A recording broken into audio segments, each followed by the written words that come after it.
గౌరవనీయుల్ని మాట్లాడాల్సిందిగా కోరుతున్నాను. భారత్ మాతాకి చెప్తా భారత్ మాతాకి జై శ్రీరామ్, జై శ్రీరామ్. ఎలక్షన్లో గెలుచుడే కదా, ఒక్కటి గుర్తుంచుకోండి. ఈ ఎలక్షన్లో మనం గెలిస్తే మన గవర్నమెంట్ పక్కా అవునా కదా, మన సర్కార్ రావాలా వద్దా? ఢిల్లీలో ఎవరు వచ్చింది, ఎవరిది? ఇప్పుడు ఇక్కడ ఎవరు కావాలి? ఢిల్లీలో కాంగ్రెస్ వాళ్ళకి ఏం మిగిలింది?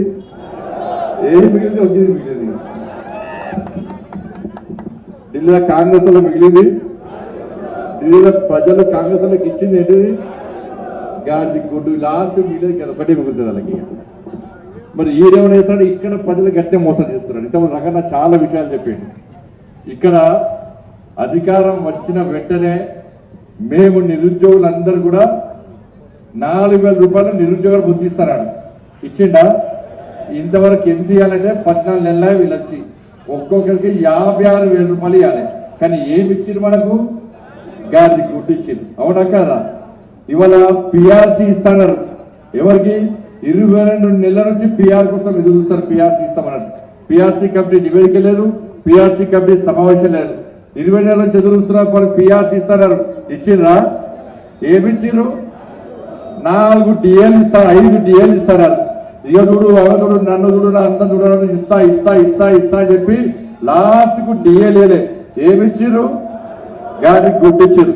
ఇవాళ రైతులకు గాడి గుడ్డ ఇచ్చిర్రు కదా. 18 సంవత్సరాలు దాటితే ఒక్కొక్క తల్లికి, ఒక్కొక్క చెల్లెకి, ఒక్కొక్క తమ్ముడికి ఏమిస్తున్నారు? స్కూటీలు ఇస్తారు. చెల్లెలకు స్కూటీలు ఇస్తున్నారు. ఇచ్చిర్రా? ఏమిచ్చిర్రు? 2,500 రూపాయలు పెన్షన్ ఇస్తారు. ఇచ్చిర్రా? ఏమిచ్చిర్రు? 4,000 రూపాయలు ఆసరా పెన్షన్ ఇస్తారు. ఇచ్చిర్రా? ఏమిచ్చిర్రు? గాడి గుడ్డు ఇచ్చారు. రైతులకు 15 రూపాయలు భరోసా ఇస్తారు. ఇచ్చిర్రా? అందరికి ఏమిచ్చిర్రు? 12,000 రూపాయలు కూలీలకు ఇస్తారు. ఇచ్చిర్రా? ఏమిచ్చిర్రు? ఇప్పుడు ఎన్నికల్లో మనం ఏమి చేయాలి? రేవంత్ రెడ్డి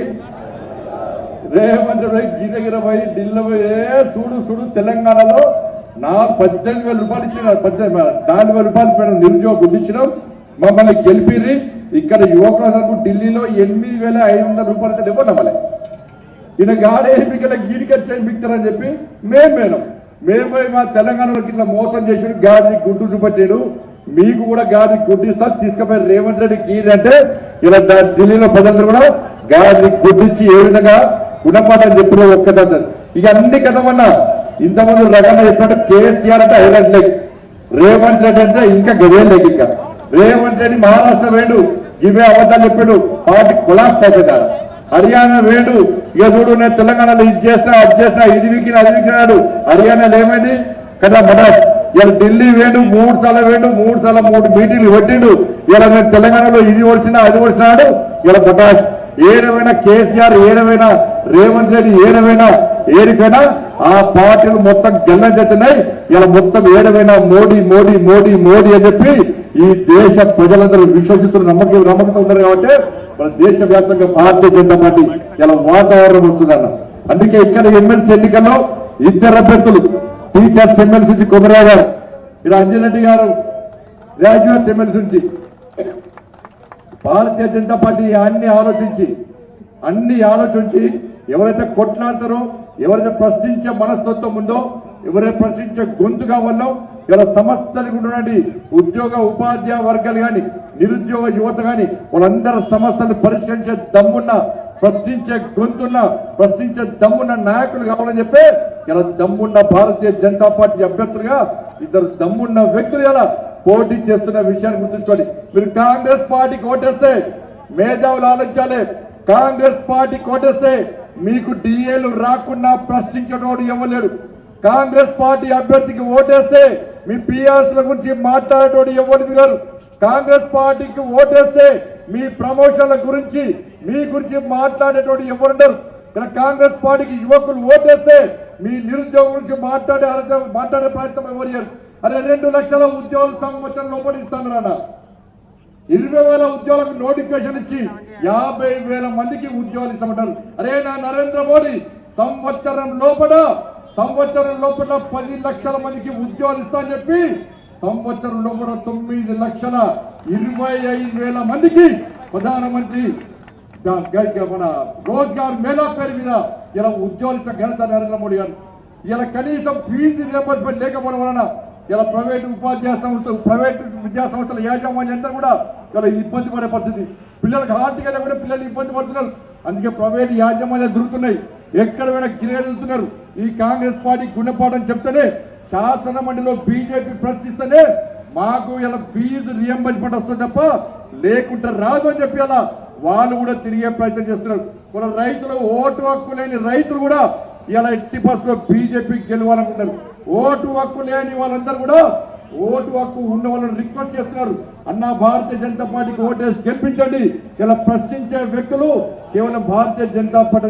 ఎందుకంటే కొట్లాడిది మనం అన్న ఇక్కడ ఇలా 317 జీవో పేరుతోని కేసీఆర్ తెచ్చిన జీవో ఇలా పుట్టుకోవాలి చెట్టుకోవాలంటే ఇలా ఉద్యోగులు ఉపాధ్యాయులు ఇలా బాధపడుతుంటే 317 జీవోకు వ్యతిరేకంగా ఇదే కరీంనగర్ లో మనం అందరం కలిసి ఏ విధంగా ఉద్యమం చేసామో, ఏ విధంగా యుద్ధం చేసి జైలుకి వెళ్ళమో ఆలోచన.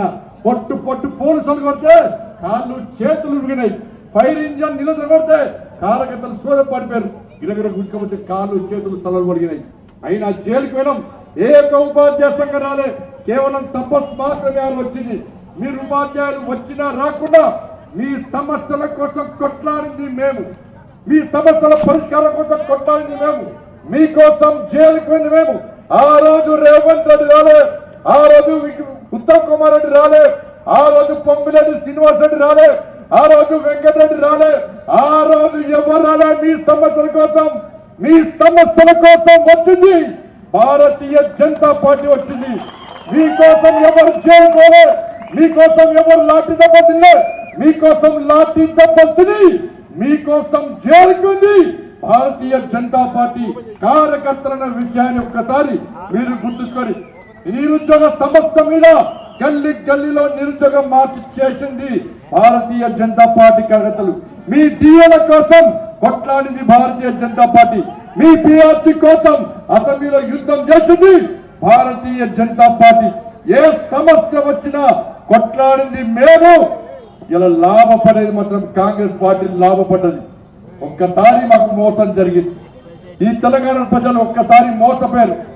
మాకు వేయాల్సిన ఓటు ఇలా కాంగ్రెస్ పార్టీకి ఓటేస్తే ఏ విధంగా గాడిది గుడ్డు మీ చేతికిచ్చిరో, ఇప్పుడు ఏ విధంగా ఇబ్బంది పడుతుర్రో ఇలా మనం అందరం అనుభవిస్తున్నాం.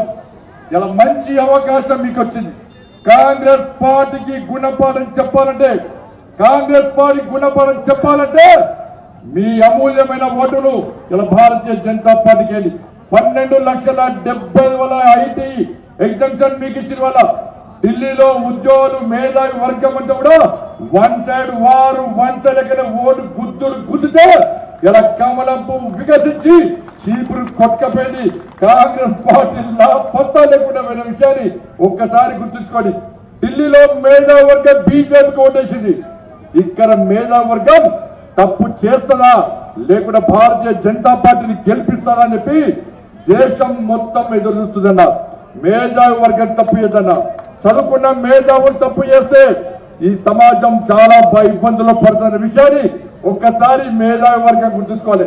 ఇలా బీఆర్ఎస్ పార్టీకి క్యాండిడేట్ లేరు, బీఆర్ఎస్ పార్టీ కాంగ్రెస్ పార్టీ ఇద్దరు ఒకటన్నా అసలు ఏమనలేదు.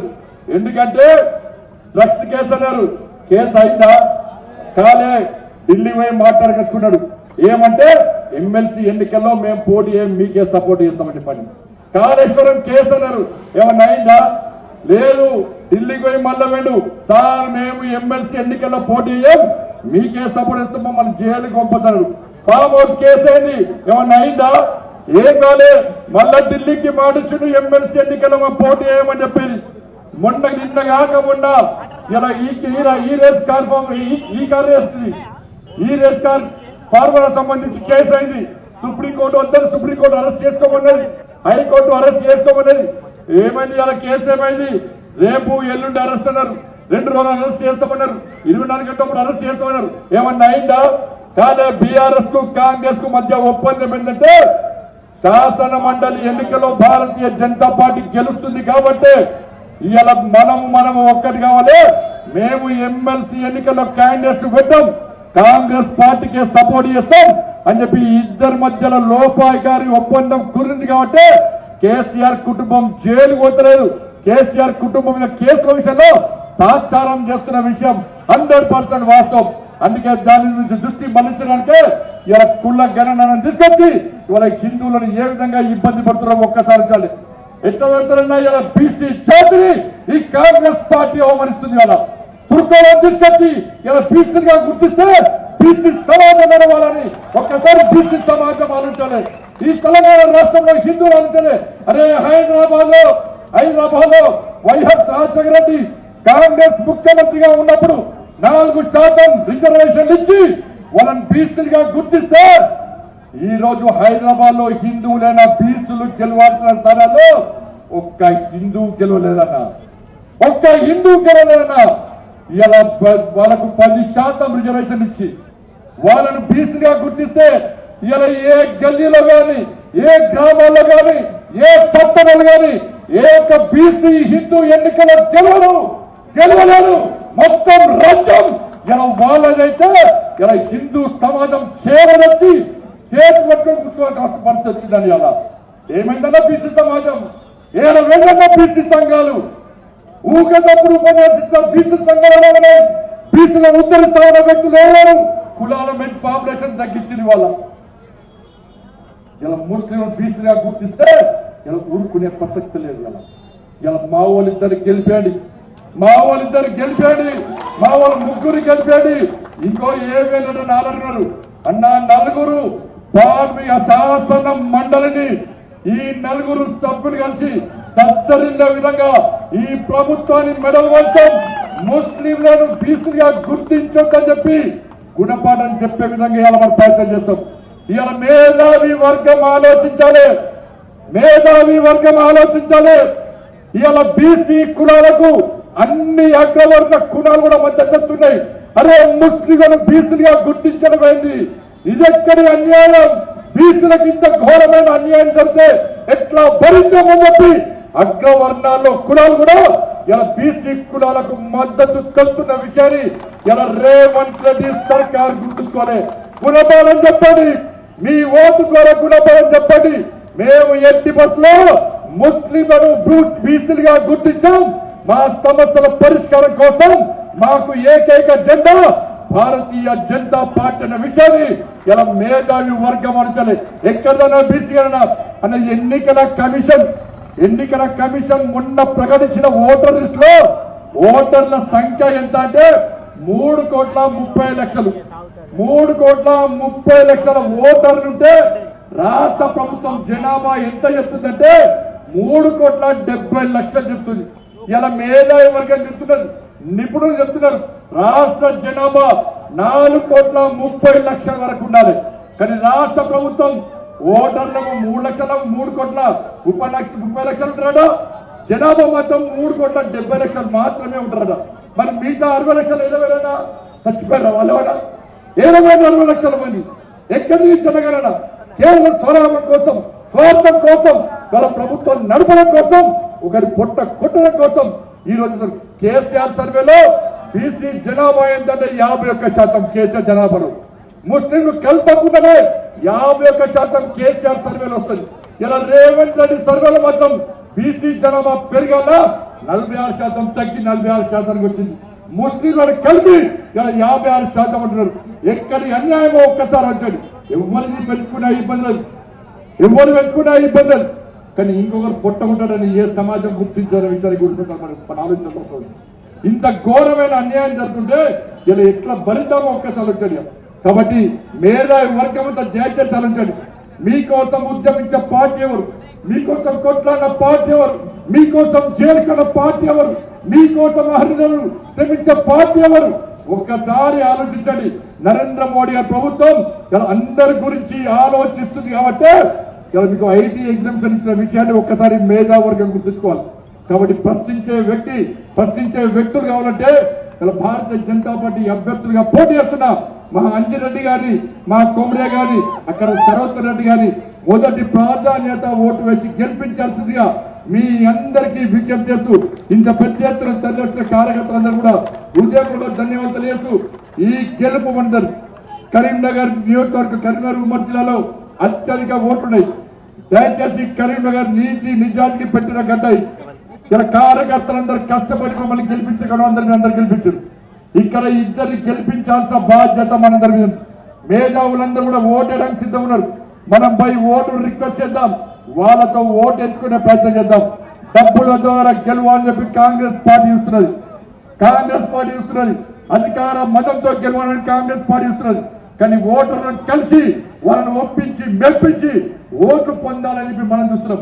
కాబట్టి అన్ని విషయాలు ఆలోచించి ఇలా నీతి నిజానికి నిబద్ధతకు పట్టం కట్టాల్సిందిగా ఓటర్ మహానుభావులందరికీ విజ్ఞప్తి చేస్తూ ముగిస్తున్నాడు. భారత్ మాతాకి